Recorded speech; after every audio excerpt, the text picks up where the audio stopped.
숨 쉬는 순간마다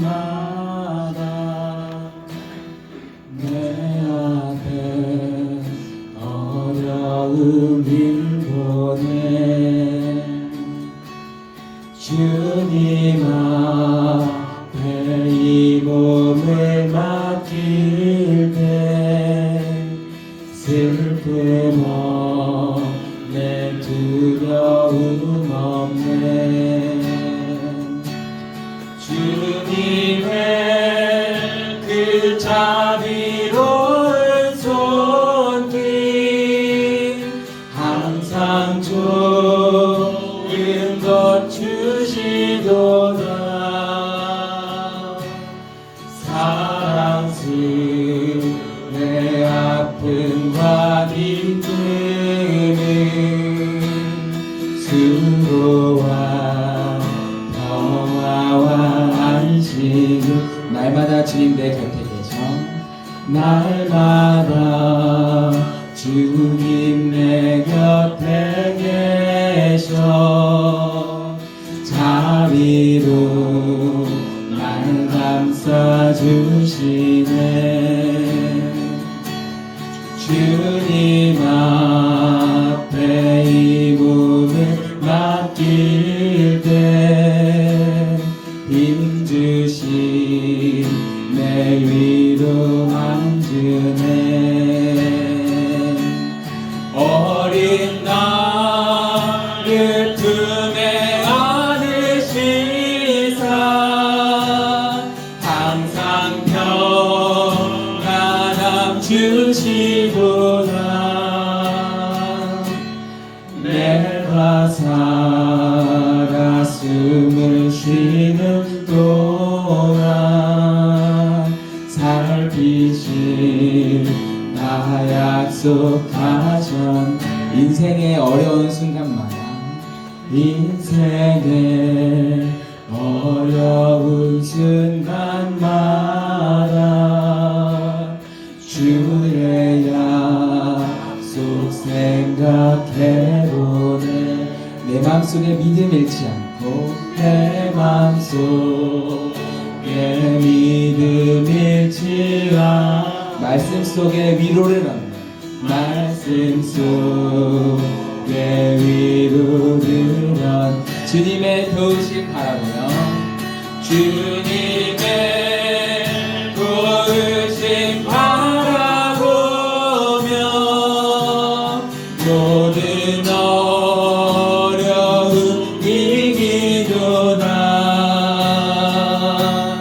흘러가는 순간순간마다 주님 약속 새겨본 주님의 도우심 바라보며 주님의 도우심 바라보며 모든 어려움 이기도다 흘러가는 순간순간마다 주님 약속 새겨봅니다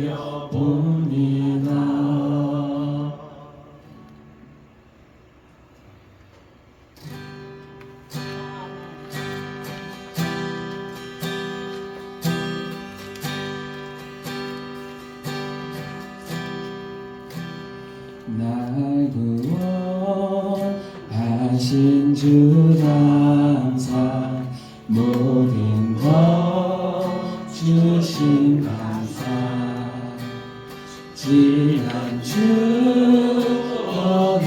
내 감사 주의 곁에 계시네 향기로운 절의 감사 외로운 가을날 감사 사라진 눈물도 감사 나의 영혼 평 응답하신 기도 감사 응답하신 기도 감사 거절하신 것 감사 애쳐나온 풍랑 감사 모든 것 채우시 아픔과 기쁨도 아픔과 기쁨도 감사 절망 중이로 감사 증량 못하는 내 감사 크신 사랑 응답하신 기도 감사 응답하신 기도 감사 거절하신 것 애쳐나온 풍랑 감사 모든 것 채우시네 아픔과 기쁨도 감사 절망 중이도 감사 증량 못하는 내 감사 크신 사랑 감사해 아픔과 기쁨도 감사 절망 중이로 감사 증량 못하는 내 감사 크신 사랑 감사해.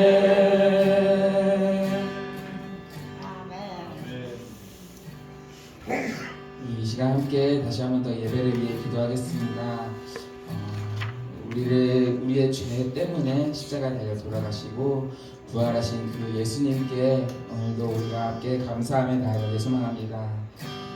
흘러가는 그 모든 순간마다 우리가 그 주님의 십자가 사랑을 잊지 않고 새기며 나아가기를 또 소망합니다. 그렇게 우리가 다시 한번 더 하나님 앞에 기도하며 나아가시겠습니다. 함께 기도하겠습니다.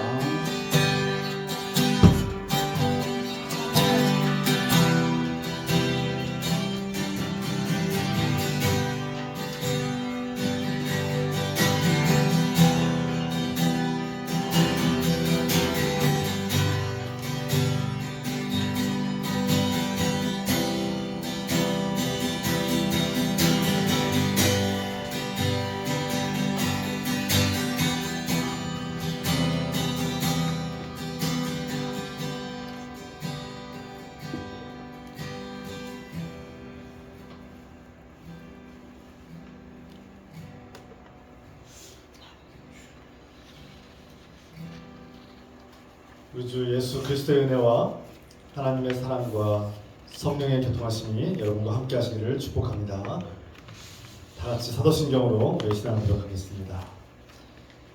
전능하사 천지를 만드신 하나님 아버지를 내가 믿사오며 그 아들 우리 주 예수 그리스도를 믿사오니 이는 성령으로 잉태하사 동정녀 마리아에게 나시고 본디오 빌라도에게 고난을 받으사 십자가에 못 박혀 죽으시고 장사한 지 사흘 만에 죽은 자 가운데서 다시 살아나시며 하늘을 오사 전능하신 하나님 우편 앉아 계시다가 저로서 산자와 죽은 자를 심판하러 오시리라. 성령을 믿사오며 거룩한 공회와 성도가 서로 통한 것과 죄를 사하여 주신 것과 몸이 다시 산 것과 영원히 산 것을 믿사옵나이다. 아멘. 찬송합니다. 160장 찬송 드시면서 준비하신 분 함께 드리겠습니다.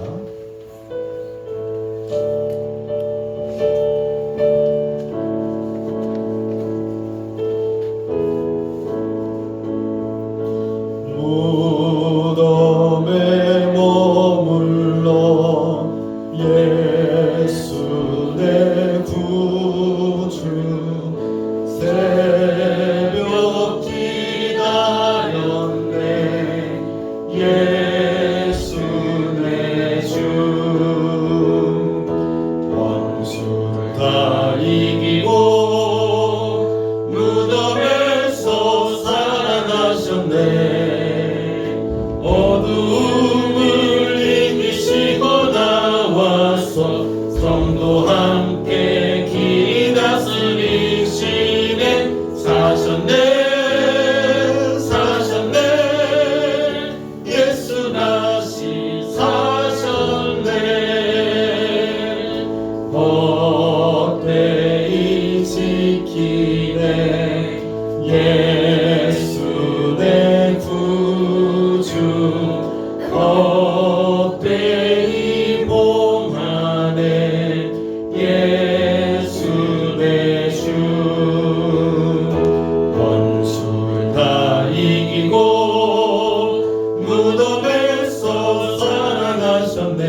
사셨네 사셨네 예수 다시 사셨네 원수 다 이기고 원수 다 이기고 무덤에서 살아나셨네 어둠을 이기시고 나와서 성도 함께 길 다스리시네 사셨네 사셨네 예수 다시 사셨네 아멘. 이 시간 천송자 권사님께서 기도하시겠습니다. 사랑하는 하나님 아버지, 죽음을 이기시고 다시 살아나신 주님을 기뻐하고 찬양합니다.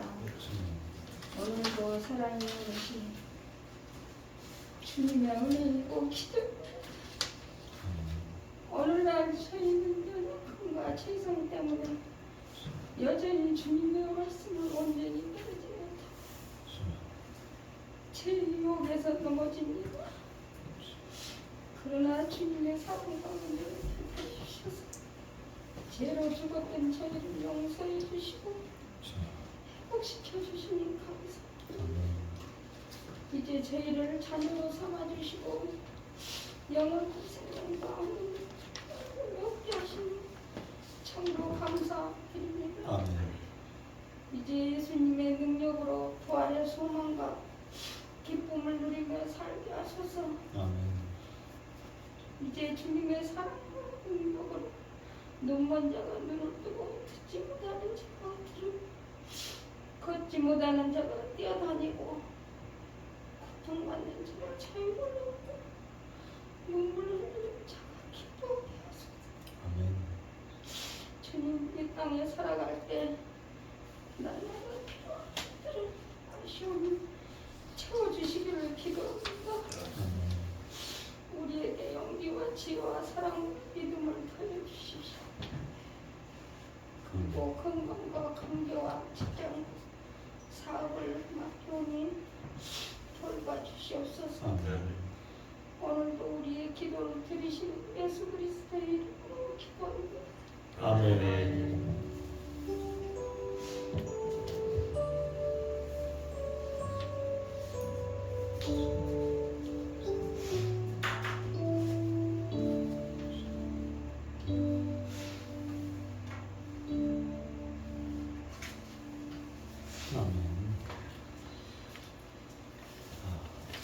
주 이름으로 환영하고 축복합니다. 사랑합니다. 예수 이름으로 사랑합니다. 예수 이름으로 사랑하고 축복합니다. 반갑습니다. 이 자리에 나올 수 있게 해주신 주의 은혜와 사랑에 감사드리고 주님의 놀라신 은혜가 함께하길 소망합니다. 이 시간 오늘은 부활절 예배입니다. 그리고 다음 주일은 부활절 둘째 주 예배로 되겠습니다. 올 한 해 우리 기도합시다. 그리고 더욱 기도하고 쉽지 않고 기도하며 우리 기도 훈련을 받고 주님의 놀라운 기도의 은혜를 경험하는 한 해가 되길 또 앞으로도 그런 기도가 끊임없기를 소망합니다. 오늘 부활주일을 맞이해서 부활주일 예배드리고 예배를 마친 후에도 우리는 식사 후에 이 주변을 돌면서 우리 이웃들에게 이 부활의 기쁜 소식을 전하고 또 전도의 씨앗을 뿌리고 밑거름을 이렇게 뿌릴 수 있는 그런 복된 시간 되길 소망합니다. 우리가 부활주일 이 작은 소박한 행사를 통해서 한 사람이라도 누군가 부활하신 예수님의 소식을 듣는다면 참 복되고 귀한 일이고 그것이 언젠가 때가 되면 귀한 열매를 맺을 수 있습니다. 이 시간 함께 기도할 텐데요. 우리 현목사님 그 중병을 잘 이기고 또 이렇게 회복하셔서 함께 예배 드리게 해주셔서 감사드리고 우리 형제 자매들 가운데 지금 연약하신 분들, 아프신 분들이 있는데 주님께서 치유하시고 돌봐주시길 기도합니다. 그리고 끝으로 우리가 우리 안에 부활의 소망이, 부활의 은혜가 충만하고 이 부활의 은혜가 우리 이웃들에게도 함께 나눠지기를 기도합시다. 사랑의 하나님 아버지, 오늘 그 질병을 이기고 또 건강하게 이렇게 돌아와서 우리와 함께 예배드릴 수 있게 하신 주님께 감사드립니다. 총무사님 지켜주시고 돌봐주셔서 감사드리며 또 여전히 몸이 연약하고 아프고 병든 가운데서 주님을 의지하오니 연약한 몸을 이끌고 나온 주의 자녀들을 불쌍히 여주시고 주의 힘주시고 위로해 주시며 그 병든 몸과 마음을 지켜주시고 회복시켜 주시며 돌봐주셔서 사랑하는 아버지, 이 공동체가 오늘 부활주일을 맞이해서 부활하신 예수 그리스도의 은혜가 우리 안에 충만케 해주시고 다시 살아나신 죽음에 계신 예수 그리스도의 은혜가 주의 능력이 우리 안에 충만케 해주시고서 이 부활의 기쁨을 우리가 또한 이웃들에게 나눕니다.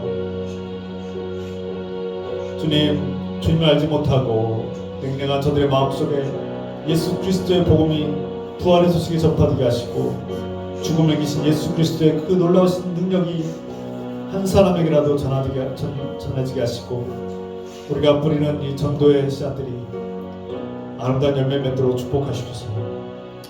주님, 그래서 이 지역사회가, 이 이웃들과 이 지역사회가 주께로 돌아온 자가 많게 하시고 많은 사람들이 주께로 돌아오며 주님을 찬양하며 주님을 영원롭게 하는 놀라운 역사가 일어나도록 축복하시옵소서. 주님께 의지하며 예수 그리스도의 이름으로 감사를 기도드립니다. 아멘.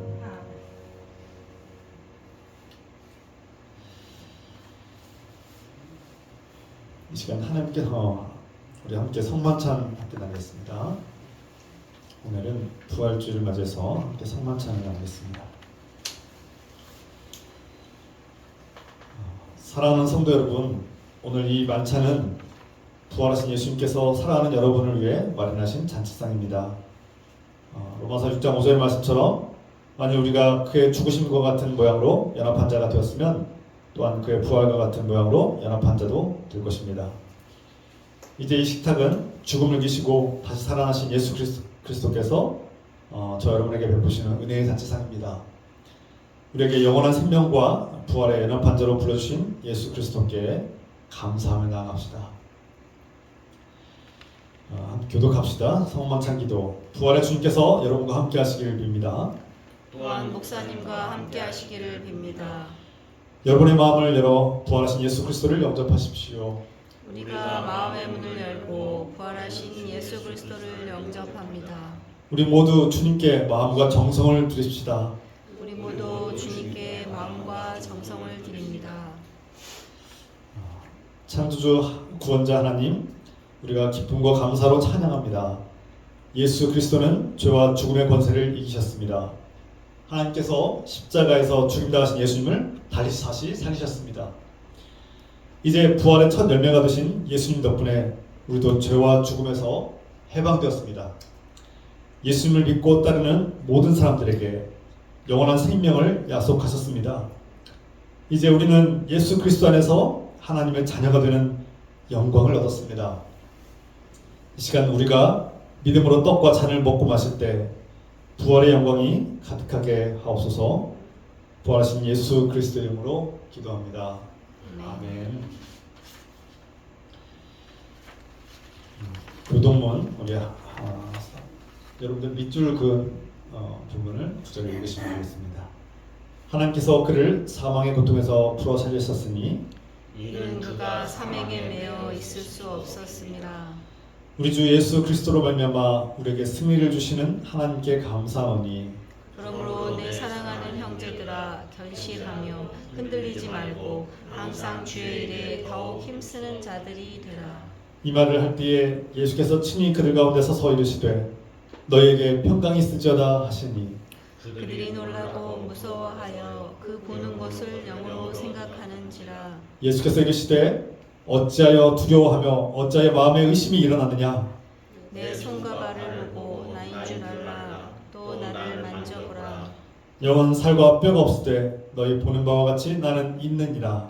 그러나 이제 그리스도께서 죽은 자 가운데서 다시 살아나서 잠자는 자들의 첫 열매가 되셨도다. 예수께서 이르시되 나는 부활이요 생명이니 나를 믿는 자는 죽어도 살겠고 무릇 살아서 나를 믿는 자는 영원히 죽지 아니하리니 이것을 내가 믿느냐. 이르되 주여 그려하이다. 주는 그리스도시요 세상에 오시는 하나님의 아들이신 줄 내가 믿나이다. 아멘.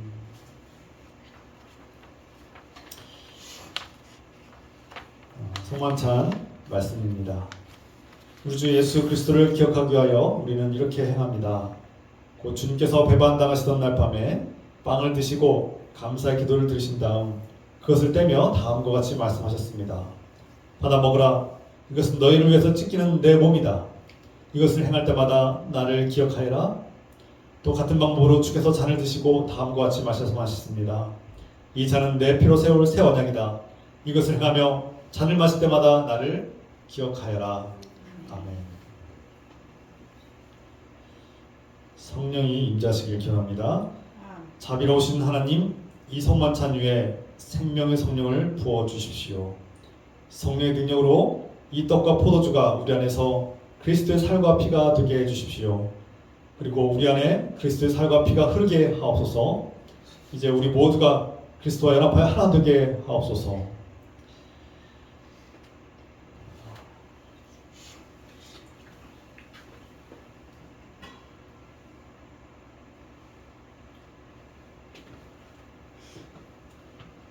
우리가 떼는 이 떡은 그리스도의 몸이고 우리는 그리스도와 연합하는 교제를 나눌 것입니다. 아멘.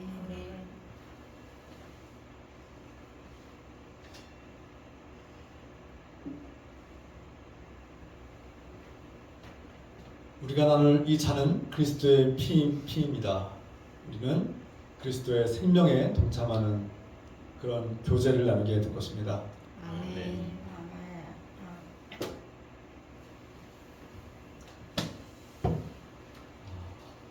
평화 인사를 나눕니다.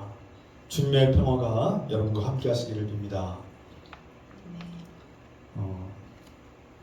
이제는 화해와 섬김과 평화의 증표로 서로 주님의 평화가 있기를 인사로 나누겠습니다. 서로에게 예수 그리스도의 평화가 임하기를 소망합니다. 이렇게 한번 나누겠습니다. 예수 그리스도의 평화가 임하기를 소망합니다.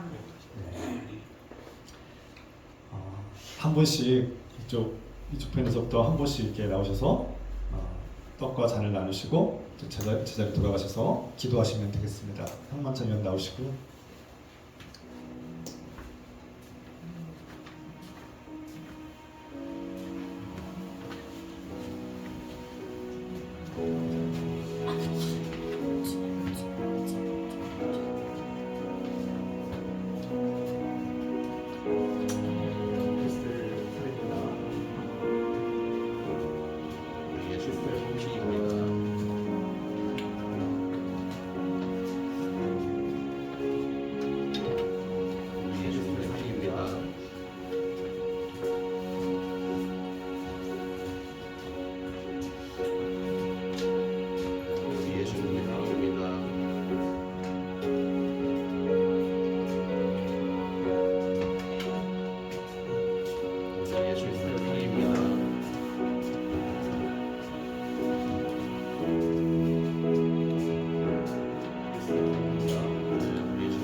그리스도의 살입니다. 우리 예수님의 피입니다.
찬송가 227장 찬송 들으시면 1절만 찬송하면서 찬송 기도하겠습니다.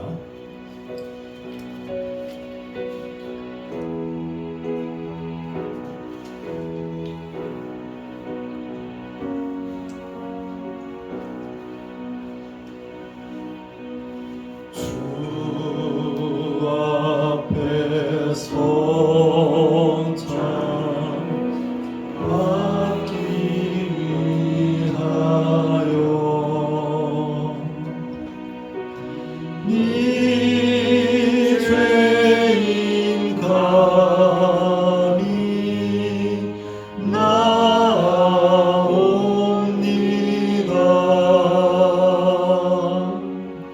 주 공로 믿고 떨며 나오니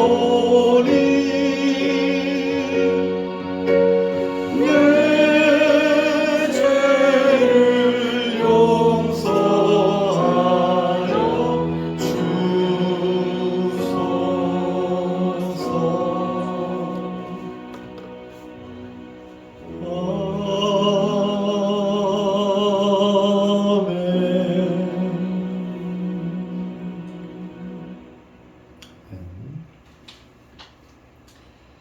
이렇게 기도하겠습니다.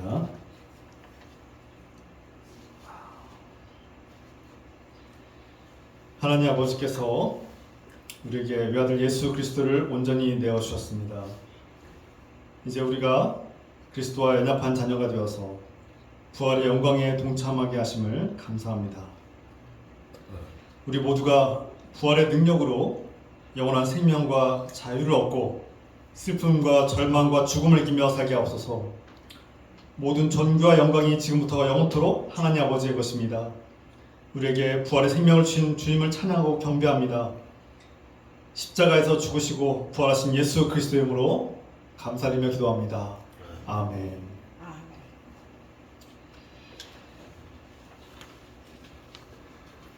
이 시간 하나님께서 우리에게 주시는 말씀은 고린도전서 15장 12절로부터 20절의 말씀입니다. 우리 다 같이 자리에 일어나셔서 하나님 말씀 함께 나누겠습니다. 고린도전서 15장 12절로부터 20절입니다. 한 절씩 교독합니다. 그리스도께서 죽은 자 가운데서 다시 살아나셨다 전파되었거늘 너희 중에서 어떤 사람들은 어찌하여 죽은 자 가운데서 부활이 없다느냐. 만일 죽은 자의 부활이 없으면 그리스도도 다시 살아나지 못하셨으리라. 그리스도께서 만일 다시 살아나지 못하셨으면 우리가 전파하는 것도 헛것이요 또 너희 믿음도 헛것이며 또 우리가 하나님의 거짓 증인으로 발견되리니 우리가 하나님의 그리스도를 다시 살리셨다고 증언하였습니다. 만일 죽은 자가 다시 살아나는 일이 없으면 하나님이 그리스도를 다시 살지 않으셨습니다.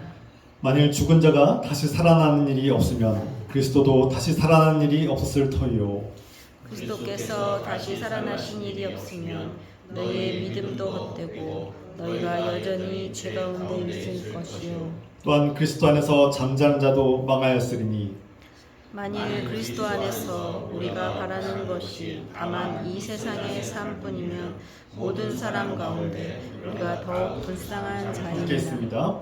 그러나 이제 그리스도께서 죽은 자 가운데서 다시 살아나사 잠자는 자들의 첫 열매가 되셨도다. 사망 아멘. 아멘. 잘 앉으시기 바랍니다.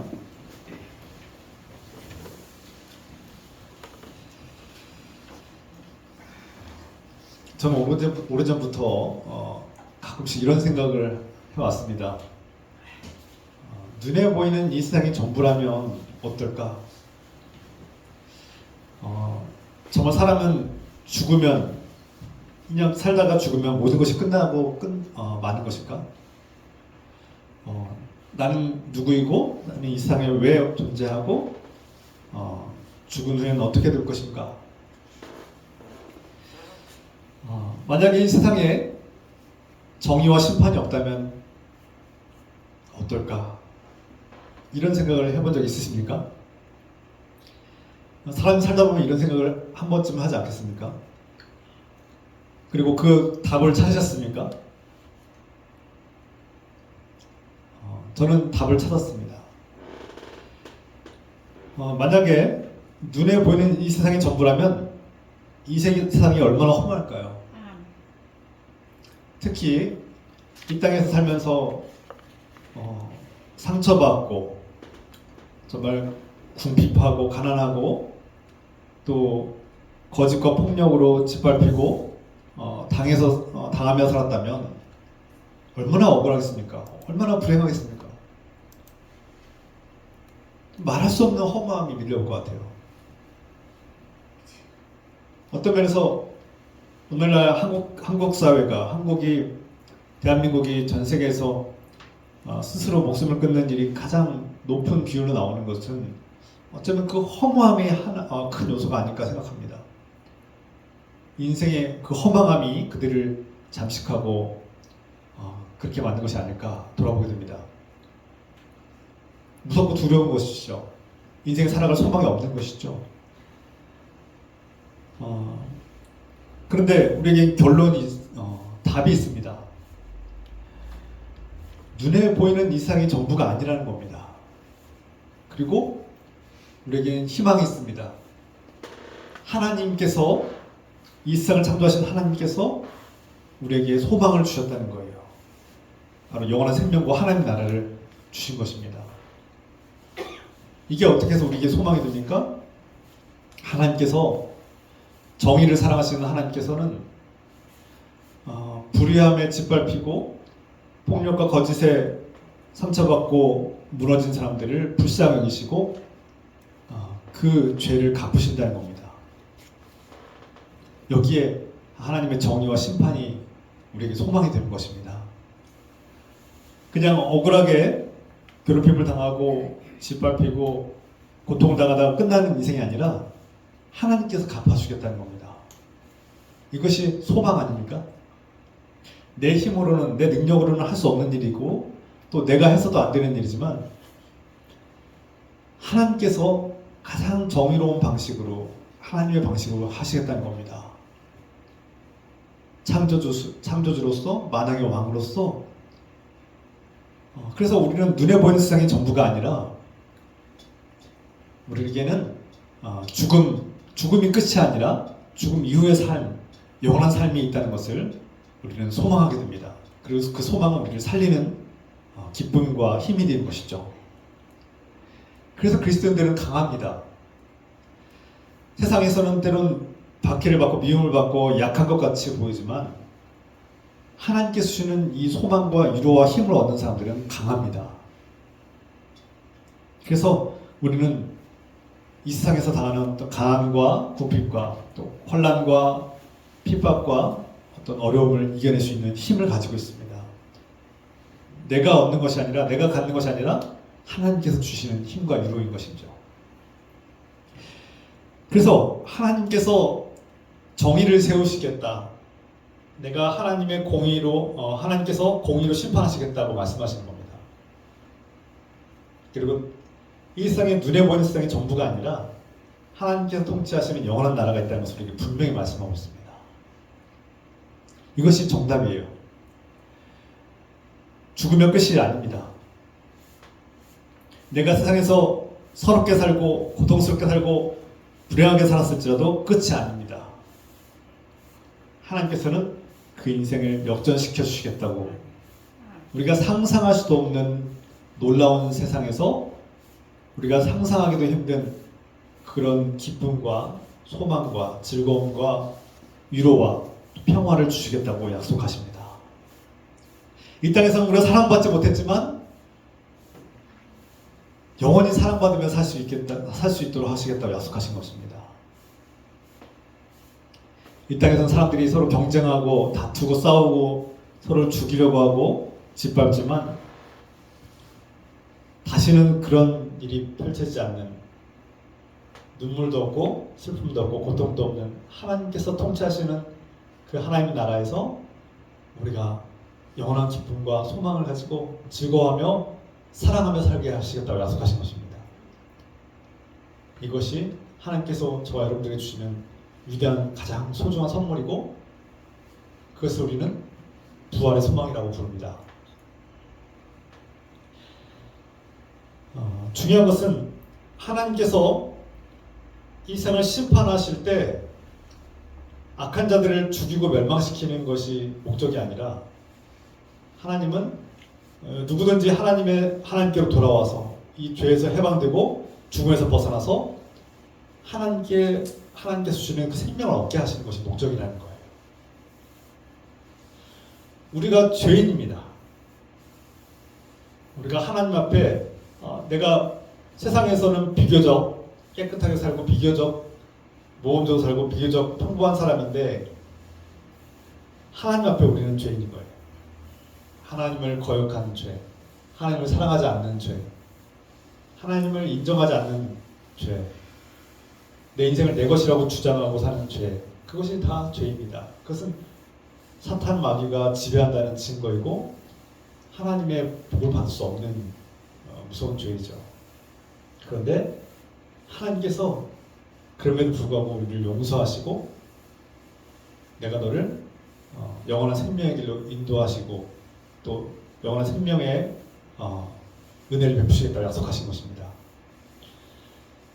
하나님께서 궁극적인 목적은 우리를 살리는 겁니다. 저와 여러분들을 살리는 거예요. 값없이 은혜로 저와 여러분들을 살려주시겠다는 겁니다. 영원한 생명을 주신다는 거예요.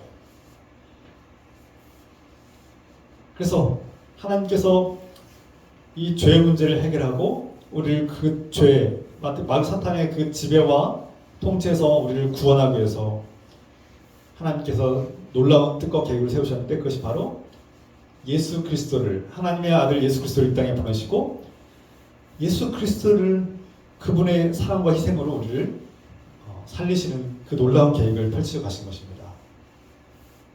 그래서 이제 예수 그리스도를 믿음으로 받아들이신 저와 여러분들은 하나님께서 주시는 그 구원의 문에 누구나 들어갈 수 있게 되었어요.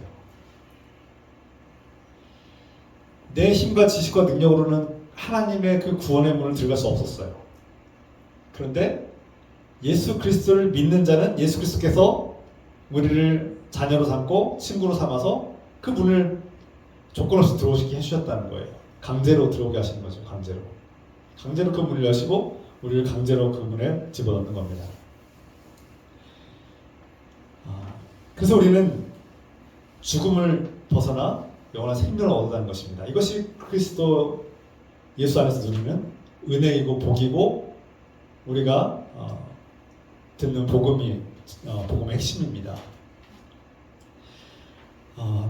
다만 하나님의 뜻과 계획이 예수 그리스도를 통해서 성취되었는데 아직 남은 과제가 있어요. 아직 시간이 필요합니다. 예수께서 하나님께서 주신 사명을 완수하셨는데 아직 남아있는 과제가 있어요. 한 사람이라도 더 구원하기 위해서 예수 그리스도를 알지 못하는 자들에게 예수 그리스도의 은혜를 알게 하기 위해서 하나님께서 이 마지막 때를 미루시고 연기하신 겁니다. 그래서 우리는 이 하나님의 은혜 가운데서 이 미뤄진 시간 동안 한 사람이라도 더 구원하고 한 사람이라도 더 살리기 위한 하나님의 뜻과 계획 속에 우리는 하나님의 인내하심 속에 살고 있는 거예요. 지금 당장이라도 하나님 나라가 임하면 우리에겐 기쁜 일이죠. 그런데 아직 하나님을 알지 못하고 하나님을 거부하며 살아가는 사람들에게 기회를 주기 위해서 하나님이 기다리고 계신 겁니다. 그리고 하나님은 반드시 약속하신 대로 다시 이 땅에 오셔서 마지막 날에 그 모든 것을 완성하실 것입니다. 우리는 개인적으로 마지막 순간을 다 경험하게 될 겁니다. 개인의 종말이죠. 한 사람의 종말을 맞이하게 될 것입니다. 그건 예외가 없어요. 그런데 한 사람 개인의 종말뿐만 아니라 전 지구적으로 모든 우주적인 종말이 임하게 될 텐데 그때가 바로 하나님께서 이 세상을 심판하시고 하나님 나라를 완성하는 그날입니다. 그런데 많은 사람들이 이 하나님의 뜻과 계획을 알지 못하고 여전히 의심하고 부정하며 거부하며 삽니다. 그 여러 가지 이유가 있겠지만 그 이유 중에 두 가지 이유는 사람들이 눈에 보이는 것을 집착하고 눈에 보이는 것만 믿고 사는 그런 한계와 연약함 때문이라고 생각합니다. 그리고 또 하나는 이상 그 무엇보다 자기 자신을 사랑하고 자기 자신을 숭배하기 때문에 하나님을 알지 못하고 하나님을 찾지 않는다고 생각합니다. 인간에게 끊임없이 자기 자신만을 사랑하고 자기 자신만을 숭배하는 그런 끊임없는 유혹과 본성에 시달리고 거기에 굴복하며 살아갑니다. 그래서 그로 인해서 죄가 생기는 거예요. 하나님이 주님이 되시고 하나님의 통치를 받는 사람들은 하나님 말씀을 듣고 순종함으로써 하나님 나라가 이루어지고 하나님의 통치 권한이 행사되고 그 속에 선한 일들이 펼쳐집니다. 그런데 하나님께 사랑하라, 믿음으로, 소망으로, 인내하며 서로 용서하며 살라고 하셨어요. 그 말씀대로 순종하며 사는 사람들은 하나님 나라를 경험하게 될 것입니다. 반면에 하나님을 거부한 사람들은 자기 자신을 숭배하기 때문에 끊임없이 갈등하고 다른 사람들 짓밟고 상처를 주고 아픔을 주고 사람을 이용하고 사람을 죽이기도 합니다. 그래서 이 세상은 끊임없이 죄악이 반복되죠. 이런 악한 인간의 연약함과 본성 때문에 이 세상은 죄가 끝이 없습니다. 오늘 현대는 과학주의가 더욱더 강화되어서 사람들이 과학에 집착하게 되는데요. 이 과학은 아직도 미흡해서 과학이 발달하면 발달할수록 과학이 깊어지면 깊어질수록 오히려 하나님을 증거해야 되는데 아직 이 미흡한 과학은 오히려 하나님을 부정하는 그런 역할을 하고 있습니다.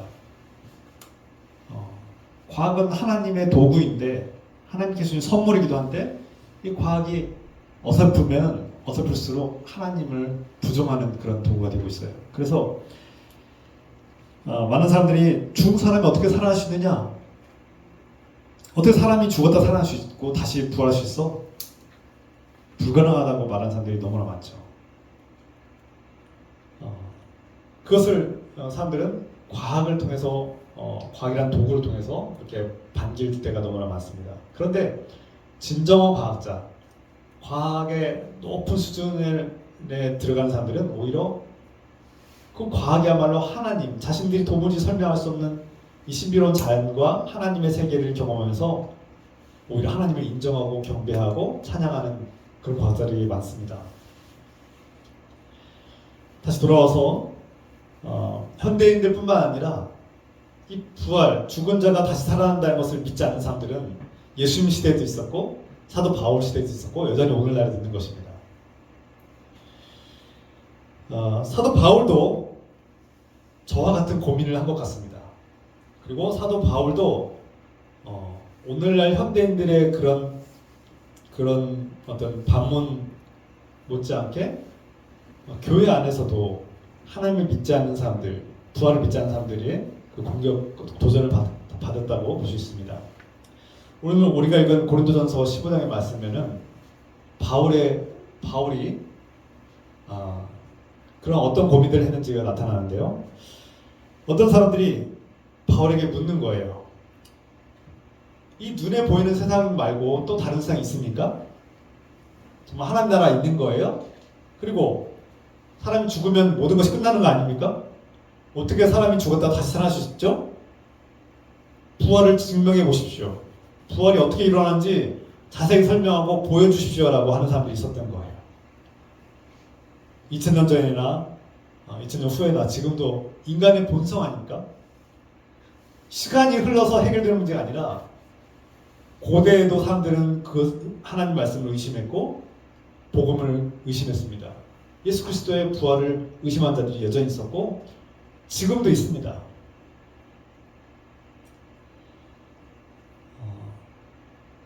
만약 사람들이 질문한 것처럼 이 세상이 눈에 보이는 세상이 전부라면, 그리고 죽은 다음에 모든 것이 끝난다면, 하나님 나라가 없다면, 예수 그리스도의 부활이 없다면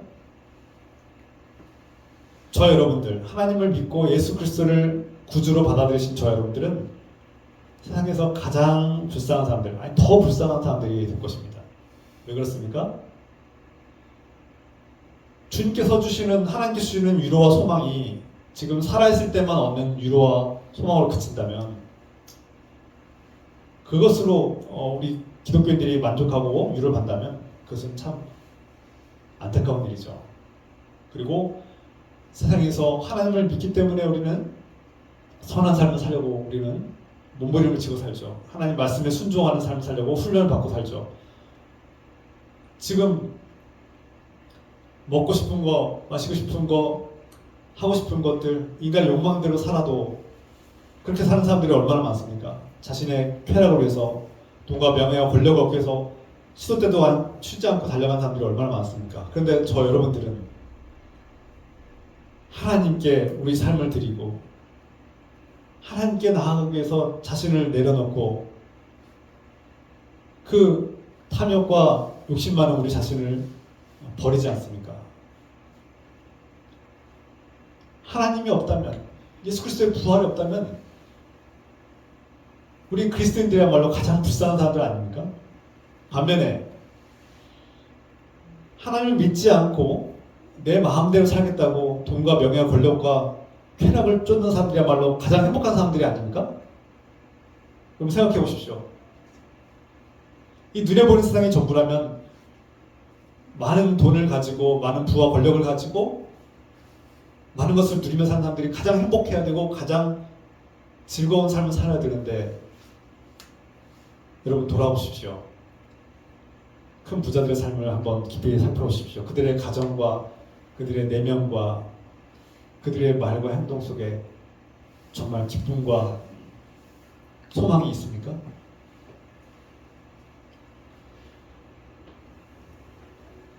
오늘 사도 바울은 누군가의 그런 의심과 부정하는 그런 질문을 받았는데 사도 바울은 오히려 반어법으로 표현하고 있어요.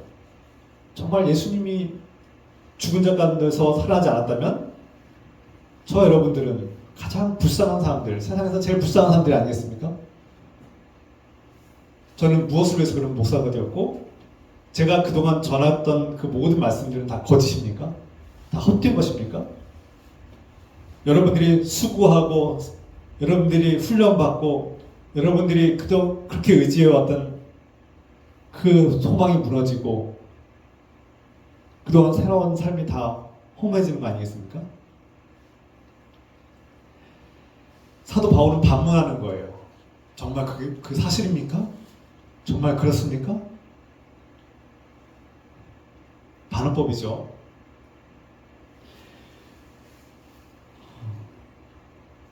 이 땅에 하나님께서 창조하신 이 땅에 하나님께 최초의 사람 아담과 하와를 창조하셨는데 그 아담이 하나님의 말씀을 거역함으로써 죄가 이 땅에 들어왔습니다. 아담과 하와의 모든 후손들에게 죄가 지배할 수 있는 그런 문이 열린 겁니다.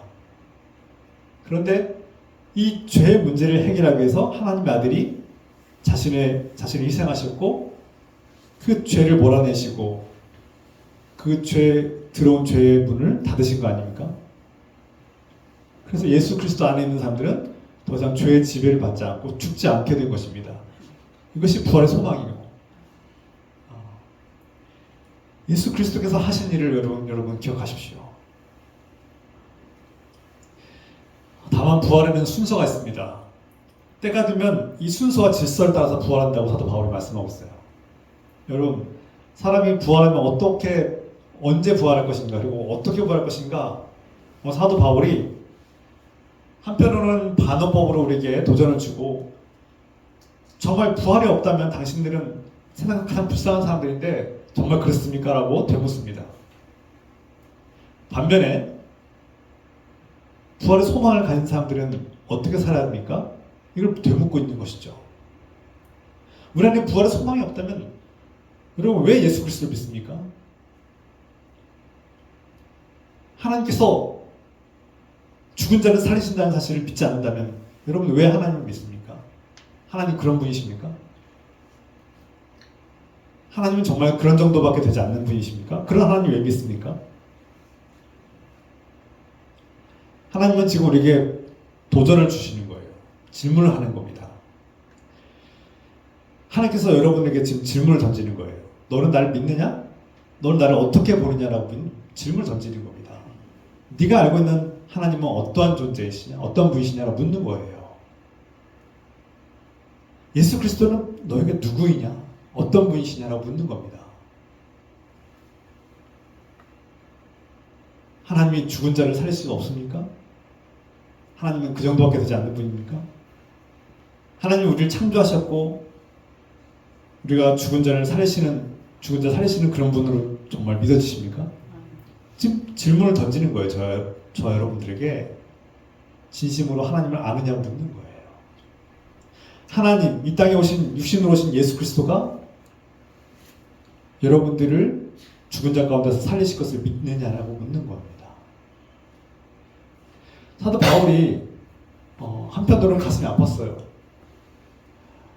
몇 년 동안 복음을 증거하고 또 하나님을 믿고 신앙생활을 해온 교인들 중에 여전히 하나님을 알지 못하고 죽은 자가 어떻게 다시 살아날 수 있느냐, 죽었는데 어떻게 부활할 수 있느냐라고 묻는 자들이 있다는 것을 너무나 가슴 아프게 생각했어요. 그래서 어떤 면에서는 화가 나기도 하고 어떤 면에서는 이렇게 답답한 마음이 들기도 하고 어떤 면에서는 정말 슬픈 마음이 들었을 거예요. 이런 복잡한 마음이 지금 사도 바울에게 지금 도전으로 온 거 아닙니까? 그런데 사도 바울은 한편으로는 이 어리석은 사람들이라고 책망하지만 한편으로는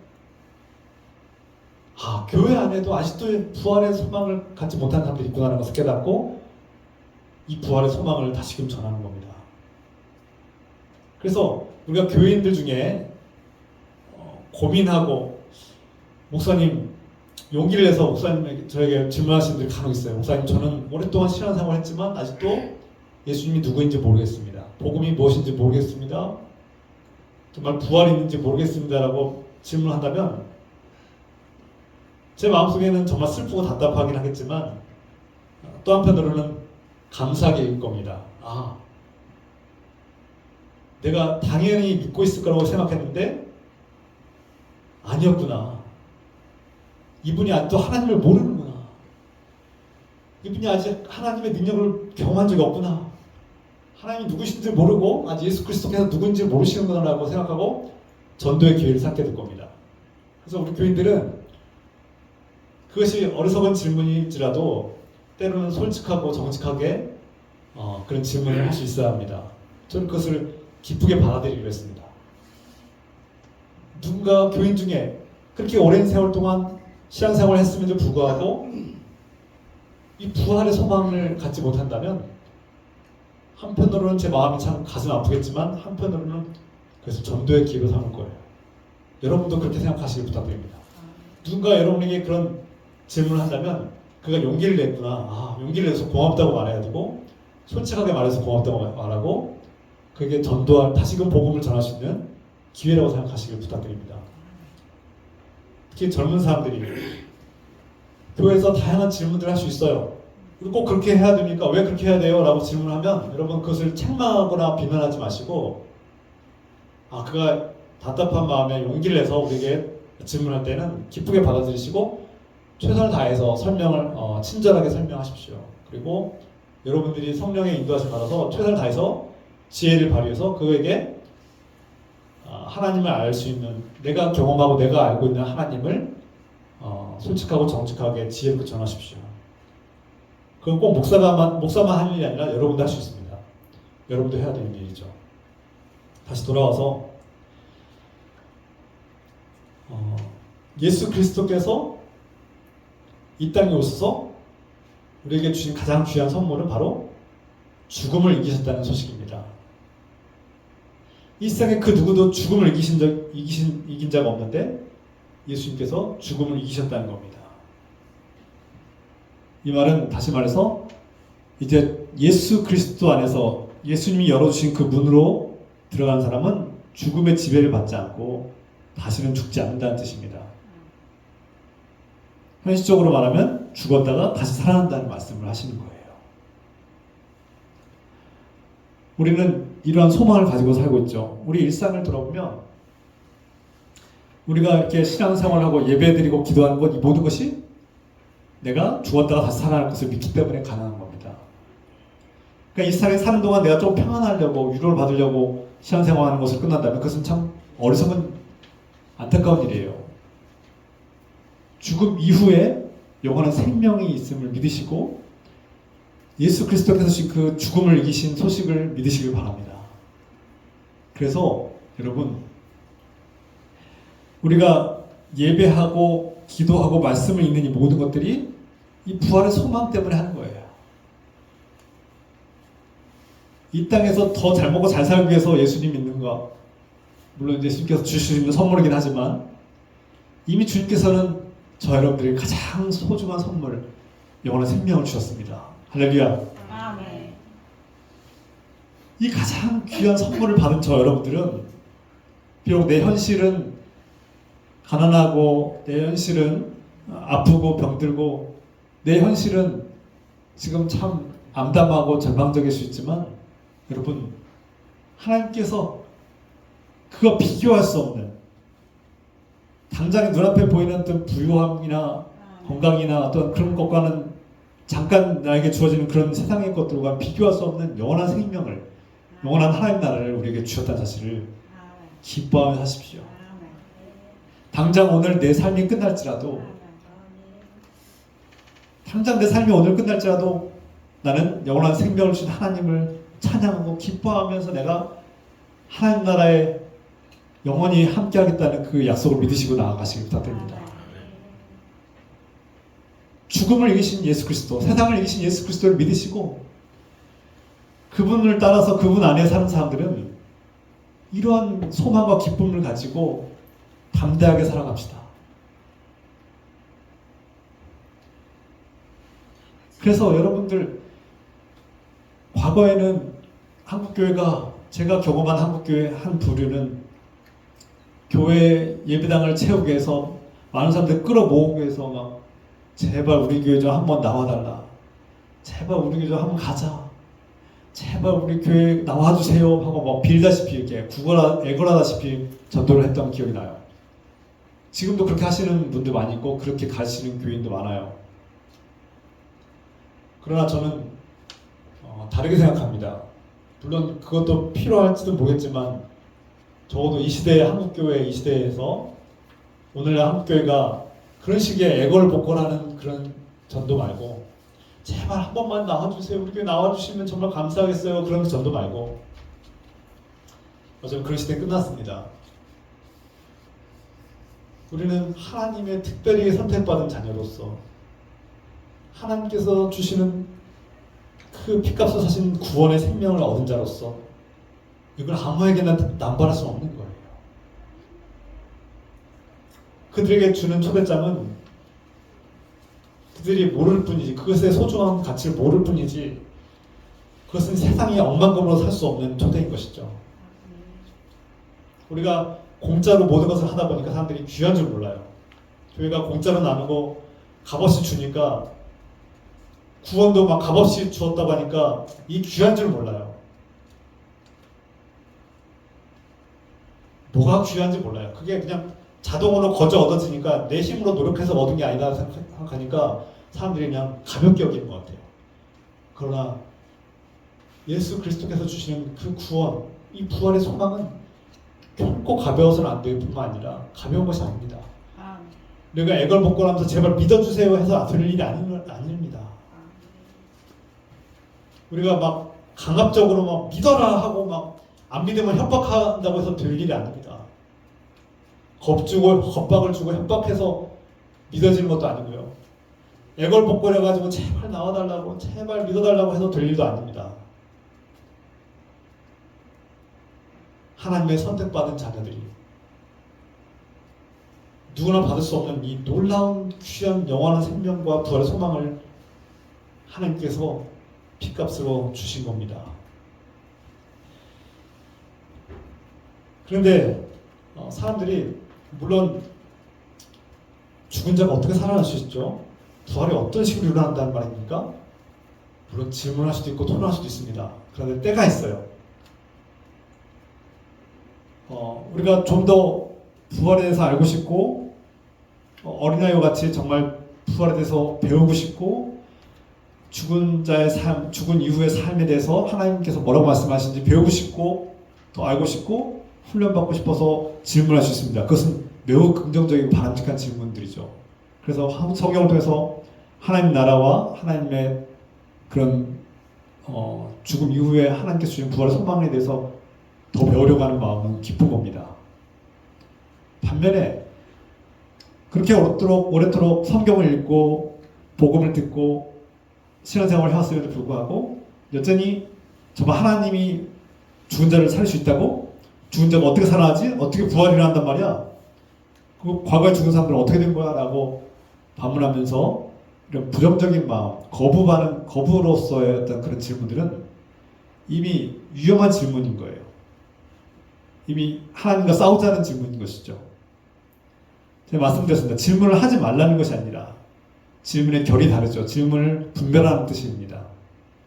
정말 배우려고 더 가까이 하나님께 가려고 하는 질문이 있는가 하면, 하나님을 더 알려고 하는 질문이 있는가 하면 오히려 하나님을 거부하고 반역하는 질문이 있다는 거예요. 그리고 안타깝게도 그렇게 하나님을 부정하면서 부활을 부정하면서 이렇게 반문하는 질문들이 많은 사람들에게 독이 된다는 겁니다.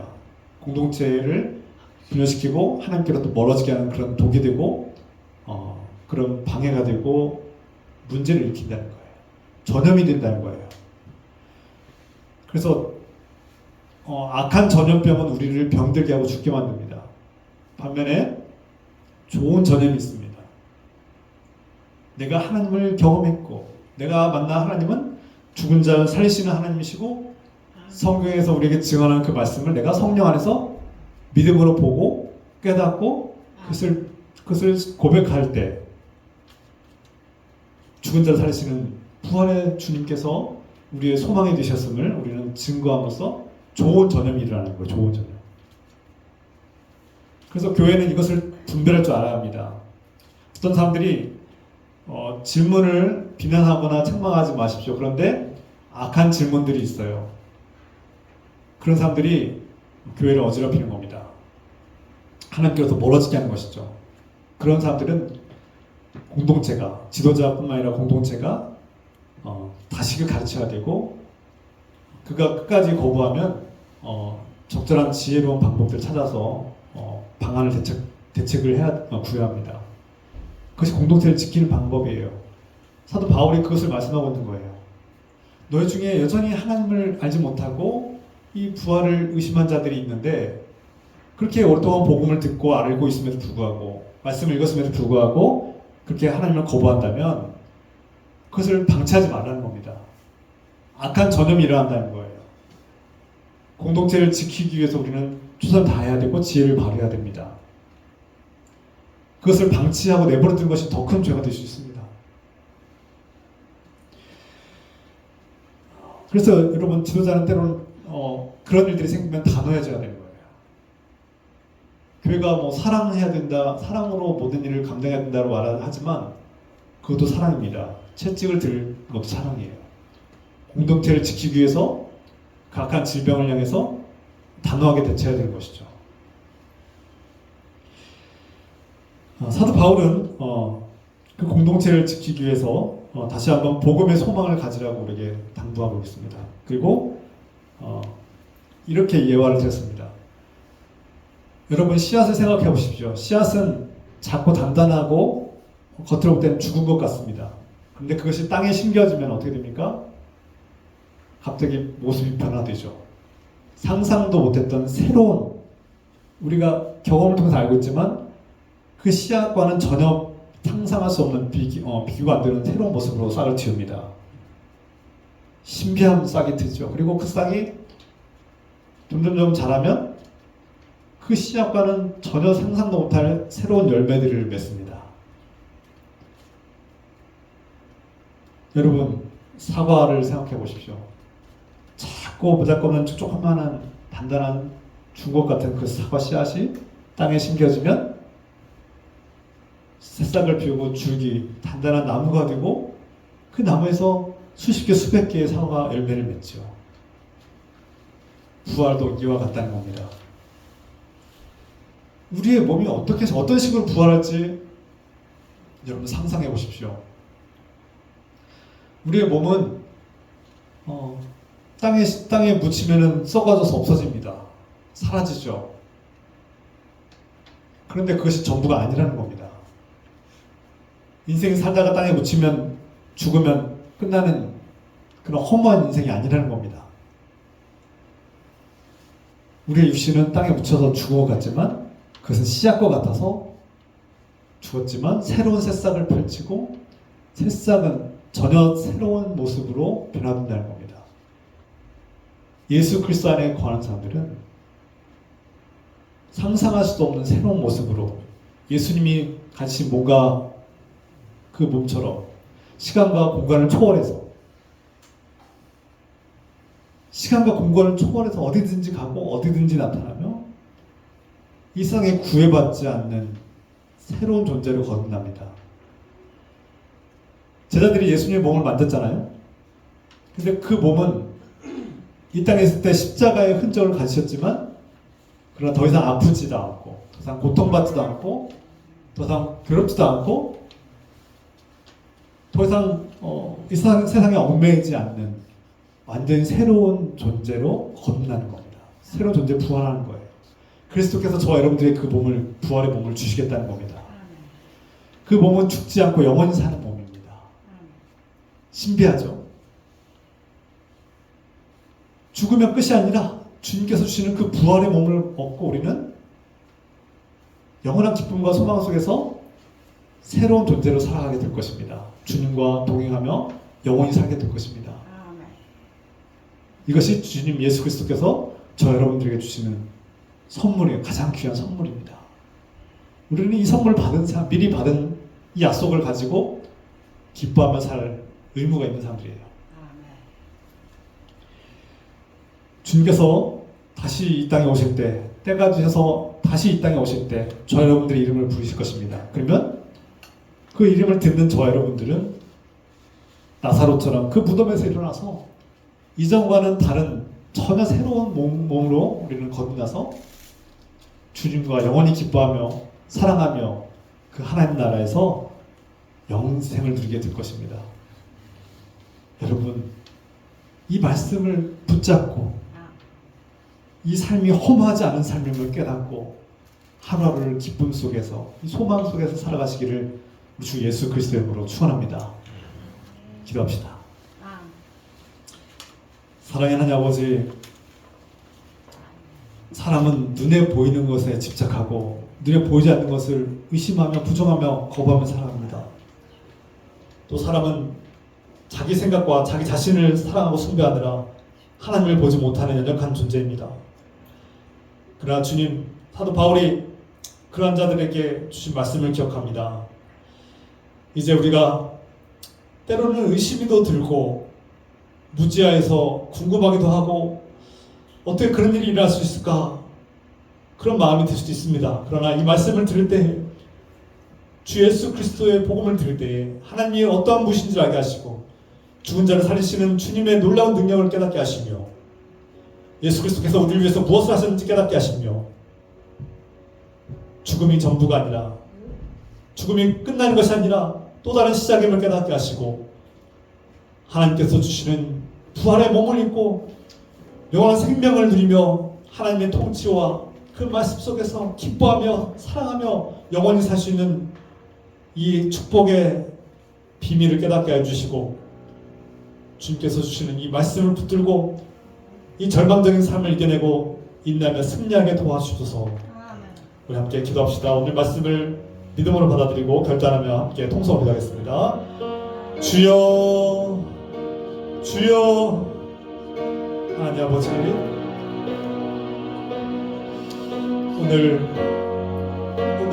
주의 종이 참으로 연약하고 부족하지만 저는 말씀이 우리 삶에 힘이 되고 능력이 되게 하시고 부활의 소망이 되기를 원합니다. 우리가 잃어버렸던 부활의 소망을 행복하게 도와주시면서 주님, 우리 마음속에 의심이 들고 믿음이 식어버렸던 그 마음을 다시 회복하게 해주시고 부활하신 예수 그리스도의 놀라운 은혜가 능력 임하게 도와주시옵소서.